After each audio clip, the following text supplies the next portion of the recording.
Assalamualaikum warahmatullahi wabarakatuh. Perkenalkan, nama saya Junior Sylvia Widiantari dari kelas 1B, Prodi D4 Akuntansi Manajerial, jurusan akuntansi di Politeknik Negeri Samarinda. Di video kali ini saya ingin membahas materi yang ada di topik 2, yaitu sejarah perkembangan manajemen dan teori-teori dari manajemen. Materi yang pertama adalah sejarah perkembangan manajemen. Sejarah perkembangan manajemen tidak jauh berbeda dengan perkembangan manusia. Artinya, bahwa manajemen telah berlangsung sejak manusia itu berada di bumi, seiring dengan perkembangan dan tuntutan manusia untuk memenuhi kebutuhan hidupnya. Karena pada dasarnya, manusia dalam kehidupan sehari-harinya tidak bisa terlepas dari prinsip manajemen, baik langsung maupun tidak langsung, baik disadari ataupun tidak disadari. Pada zaman purba atau zaman batu, manusia juga menggunakan keterampilan dan keahliannya untuk membuat alat-alat dari batu guna merealisasikan tujuan hidupnya. Contoh lainnya terbukti dengan adanya piramida di Mesir. Piramida itu dibangun oleh lebih dari 100.000 orang selama lebih dari 20 tahun lamanya. Pembangunan piramida tersebut tak mungkin terlaksana tanpa adanya seseorang yang merencanakan, mengorganisasikan, dan menggerakkan para pekerja serta mengontrol pembangunannya. Manajemen kemudian berkembang sesuai dengan perkembangan zaman, keahlian, serta pengetahuan dan keterampilan yang diperoleh manusia. Pengetahuan serta teknologi terus tumbuh dan berkembang. Pertumbuhan itu sekaligus juga mengembangkan keterampilan manajemen umat manusia. Materi selanjutnya yang akan kita bahas yaitu adalah teori-teori dari manajemen. Teori-teori manajemen yang akan kita bahas, yang pertama teori manajemen ilmiah, yang kedua ada teori manajemen klasik, yang ketiga ada teori perilaku organisasi, yang keempat ada teori kuantitatif, yang kelima ada analisis sistem, yang keenam ada teori kontingensi, yang ketujuh ada manajemen hasil. Teori manajemen yang akan kita bahas pertama itu adalah teori manajemen ilmiah.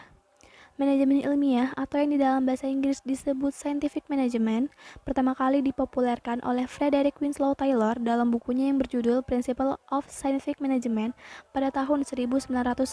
Di dalam bukunya itu, Taylor mendeskripsikan manajemen ilmiah adalah penggunaan metode ilmiah untuk menentukan cara terbaik dalam menyelesaikan suatu pekerjaan. Ide tentang penggunaan metode ilmiah tersebut muncul ketika Taylor merasa kurang puas dengan ketidakefisienan pekerja di perusahaannya. Ketidakefisienan itu muncul karena mereka menggunakan berbagai macam teknik yang berbeda untuk pekerjaan yang sama, nyaris tidak ada standar kerja di sana. Selain itu, para pekerja cenderung menganggap gampang pekerjaannya. Taylor pun berpendapat bahwa hasil dari para pekerja itu hanyalah sepertiga dari yang seharusnya. Kemudian selama 20 tahun, Taylor berusaha keras mengoreksi keadaan tersebut dengan menerapkan metode ilmiah untuk menemukan sebuah teknik paling baik dalam menyelesaikan tiap-tiap pekerjaan. Kemudian berdasarkan pengalamannya itu, Taylor membuat sebuah pedoman yang jelas tentang cara meningkatkan efisiensi produksi. Pertama, kembangkanlah suatu ilmu bagi tiap-tiap unsur pekerjaan seseorang yang akan menggantikan metode lama yang bersifat untung-untungan. Yang kedua, secara ilmiah, pilihlah dan kemudian latihlah, ajarilah atau kembangkanlah pekerja tersebut. Yang ketiga, bekerjasamalah secara sungguh-sungguh dengan para pekerja untuk menjamin bahwa semua pekerjaan dilaksanakan sesuai dengan prinsip-prinsip ilmu yang dikembangkan tadi. Yang keempat, bagilah pekerjaan dan tanggung jawab secara merata antara manajemen dan para pekerja. Lalu dapat dilihat variabel yang diperhatikan dalam manajemen ilmiah. Yang pertama itu pentingnya peranan manajer dalam menggerakkan dan meningkatkan produktivitas perusahaan. Yang kedua, tanggung jawab kesejahteraan pegawai atau karyawan perlu diperhatikan. Yang ketiga, kondisi yang cukup untuk meningkatkan produktivitas kerja. Yang keempat, pengangkatan dan pemanfaatan tenaga kerja dengan persyaratan-persyaratannya. Kemudian dapat kita lihat sumbangan-sumbangan dari manajemen ilmiah. Yang pertama, teknik-teknik efisiensi menyebabkan kegiatan dapat dilaksanakan lebih efisien. Yang kedua, seleksi dan pengembangan ilmiah karyawan menimbulkan kesadaran pentingnya kemampuan dan latihan untuk meningkatkan efektivitas karyawan. Yang ketiga, desain cara kerja ini mendorong manajer mencari cara terbaik dalam pelaksanaan tugas.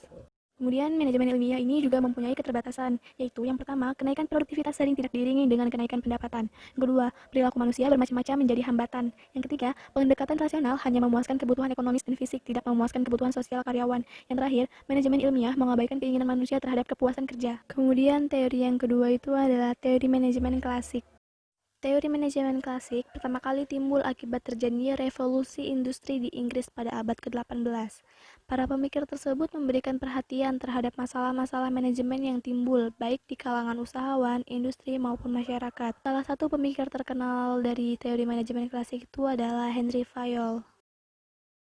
Pada tahun 1916, Henry Fayol mengarang buku yang berjudul General and Industrial Management. Dengan sebutan teori manajemen klasik yang sangat memperhatikan produktivitas pabrik dan pekerja, di samping memperhatikan manajemen bagi suatu organisasi yang kompleks, sehingga beliau menampilkan suatu metode ajaran manajemen yang lebih utuh dalam bentuk cetak biru. Fayol berkeyakinan keberhasilan para manajer tidak hanya ditentukan oleh mutu pribadinya, tetapi karena adanya penggunaan metode manajemen yang tepat. Sumbangan terbesar dari Fayol berupa pandangannya tentang manajemen yang bukanlah semata kecerdasan pribadi, tetapi lebih merupakan satu keterampilan yang dapat diajarkan dan dipahami prinsip-prinsip pokok dan teori umumnya yang telah dirumuskan. Kemudian Fayol membagi kegiatan dan operasi perusahaan ke dalam 6 macam kegiatan. Yang pertama itu ada teknis atau produksi, yaitu merupakan kegiatan memproduksi dan membuat produk, meliputi merencanakan dan mengorganisir produk. Yang kedua itu ada dagang atau komersial, yaitu kegiatan membeli bahan-bahan yang dibutuhkan dan menjual kembali barang-barang hasil produksi. Yang ketiga itu ada keuangan atau finansial, yaitu kegiatan pembelanjaan, meliputi kegiatan mencari modal dan bagaimana menggunakan modal tersebut. Yang keempat ada security atau keamanan, yaitu kegiatan yang dilakukan untuk menjaga keamanan, keselamatan kerja, dan harta benda yang dimiliki oleh perusahaan. Yang kelima itu ada akuntansi, yaitu kegiatan yang terdiri dari mencatat, menghitung, mengkalkulasi biaya yang dilaksanakan, menghitung dan menentukan keuntungan yang diperoleh, mengetahui hutang-hutang yang menjadi kewajiban perusahaan, menyajikan neraca, laporan laba rugi, dan mengumpulkan data-data dalam bentuk statistik. Yang keenam, ada tugas manajerial, yaitu melaksanakan fungsi-fungsi yang ada di dalam manajemen. Sini Fayol juga memiliki ajaran lainnya, yaitu yang pertama, keterampilan yang dibutuhkan oleh manajer tergantung kepada tempat pada tingkatan organisasi. Yang kedua, kemampuan dan keterampilan manajemen harus diajarkan dan dipelajari. Yang ketiga, kemampuan dan keterampilan manajemen harus diterapkan pada segala bentuk dan jenis organisasi seperti rumah tangga, pemerintah, partai, industri, dan lain-lain. Yang keempat, prinsip-prinsip manajemen bersifat luas sehingga dapat disesuaikan pada keadaan yang dihadapi. Teori yang ketiga itu ada teori perilaku organisasi. Teori perilaku organisasi merupakan sebuah disiplin ilmu yang mempelajari tentang perilaku individu dan tingkat kelompok dalam organisasi serta dampak terhadap kinerja, baik kinerja organisasi, kelompok, ataupun individual. Prinsip dasar dari perilaku organisasi yang pertama, manajemen dipandang sebagai suatu proses teknik yang ketat.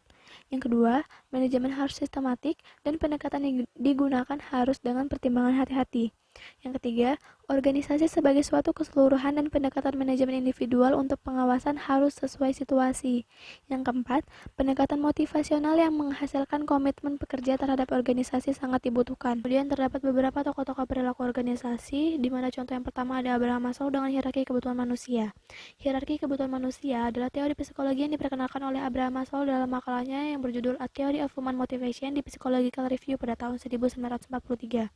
Menurut Abraham Maslow, manusia itu memiliki kebutuhan-kebutuhan dasar di tingkat rendah yang harus terpenuhi sebelum memenuhi kebutuhan-kebutuhan di tingkat lebih tinggi. Kebutuhan manusia itu dapat dikategorikan menjadi 5 level tingkatan, di mana tingkatan yang pertama itu ada kebutuhan psikologis atau psychological needs, yang contohnya itu seperti makan, minum, rumah, istirahat untuk menjaga kesehatan, dan berobat jika sakit. Kemudian kebutuhan yang kedua itu ada kebutuhan akan rasa aman atau safety needs, di mana pada dasarnya kebutuhan rasa aman ini mengarah pada dua bentuk, yaitu kebutuhan keamanan jiwa dan kebutuhan keamanan harta. Kemudian kebutuhan yang ketiga, pada tingkatan yang ketiga itu ada kebutuhan rasa memiliki dan kasih sayang atau social needs. Pada kebutuhan ini mencakup perasaan seseorang seperti termilikinya cinta, sayang, keluarga yang bahagia dengan suami istri, dan memperoleh anak dari perkawinan yang sah serta tergabung dalam organisasi sosial. Kebutuhan yang keempat itu adalah kebutuhan penghargaan. Pada kebutuhan ini mencakup pada keinginan untuk memperoleh harga diri atau respek diri yang bergantung pada keinginan akan kekuatan, kompetensi, kebebasan, dan kemandirian. Kemudian kebutuhan yang kelima itu ada kebutuhan aktualisasi diri. Kebutuhan aktualisasi diri atau self-actualization ini merupakan kebutuhan tertinggi dalam teori Maslow.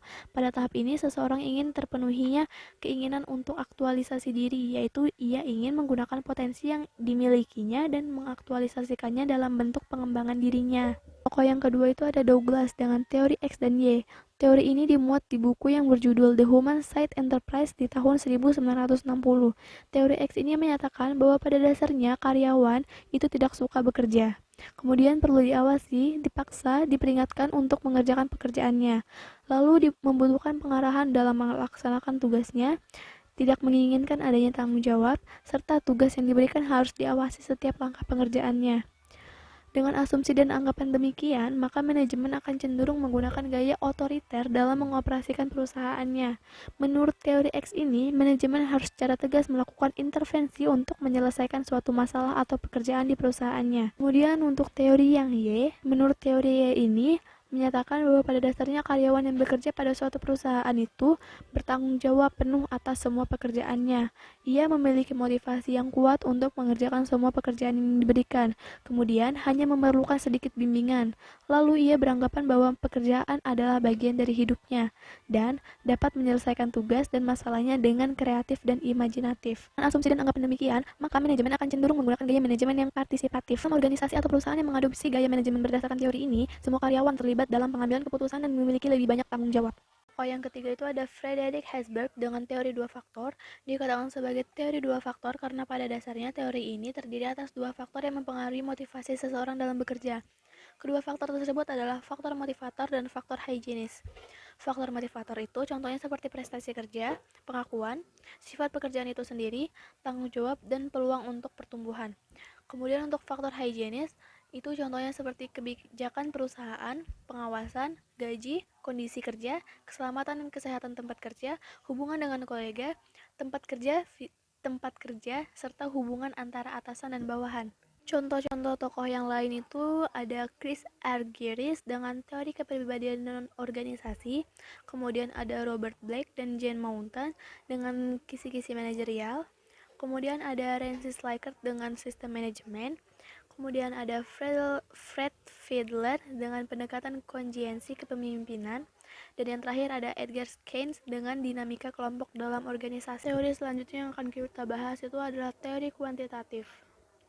Teori kuantitatif di sini memfokuskan perhitungan manajemen yang didasarkan atas perhitungan-perhitungan yang dapat dipertanggungjawabkan keilmiahannya. Dalam setiap pemecahan masalahnya, harus terlebih dahulu diketahui masalahnya dengan melakukan kegiatan riset ilmiah, riset operasional, teknik-teknik ilmiah seperti kegiatan penganggaran modal, manajemen aliran kas, pengembangan strategi produk, perencanaan program, pengembangan sumber daya manusia, dan sebagainya.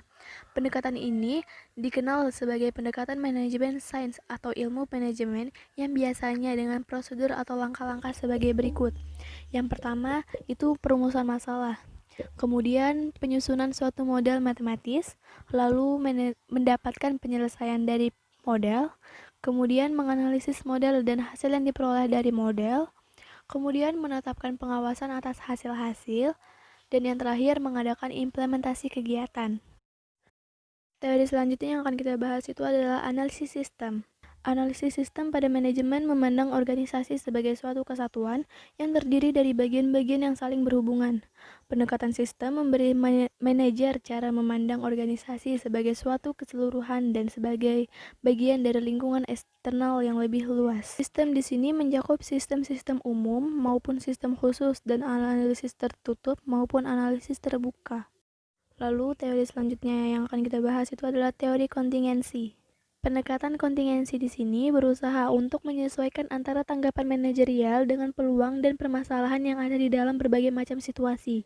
Dalam pendekatan ini, yang dicari bukanlah cara-cara terbaik untuk mengatasi situasi tersebut, melainkan berusaha membantu manajer untuk dapat memahami perbedaan-perbedaan situasional dan menanggapinya dengan cara-cara yang tepat.